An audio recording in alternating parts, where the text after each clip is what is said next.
முதல்ல இந்த மெனோபாஸ் டைம்லேருந்து எப்படி வரப்போறாங்கன்னா, ஃபர்ஸ்ட்டு அது ஒரு பெரிய எமோஷ்னலான ஒரு விஷயம். ஏன்னா, ஆ ஹாட் ஃப்ளஷஸ்ன்னு சொல்லுவாங்க. அப்படியே எரியும் உடம்பெல்லாம் உங்களுக்கு.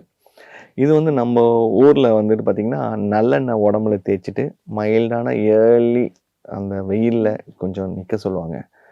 ஆ ஏன்னா ஸ்கின்னுலாம் ரொம்ப ட்ரை ஆகும் அவங்களுக்கு.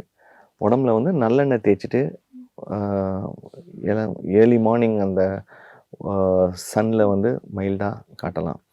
அதுக்கப்புறமா வந்துட்டு பார்த்தீங்கன்னா, உணவு முறைகள்ல உணவு முறைகள்ல வந்து பார்த்தீங்கன்னா, நெறைய வெஜிடபிள்ஸு, கால்சியம் ரிச் ஃபுட், ஆ புரோட்டீன் ரிச் ஃபுட், அப்புறம் ஒமேகா ஃபேட்டி ஆசிட்ஸ் இது எல்லாம் சேர்ந்து பண்ணும்போது, அவங்களோட அந்த ஹாட் ஃப்ளாஷஸு இது எல்லாமே வந்து நல்ல கட்டுக்கோப்புக்குள்ள வந்துரும்.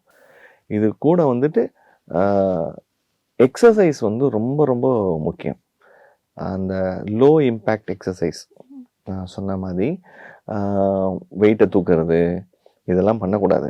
வெயிட்ட தூக்குறது, சூரிய நமஸ்காரம் பண்ணுங்கம்மான்னா, உடனே நான் 30 பண்ணா தான் சார் எனக்கு பெட்டர் ஆகும். இதெல்லாம் பண்ணக்கூடாது.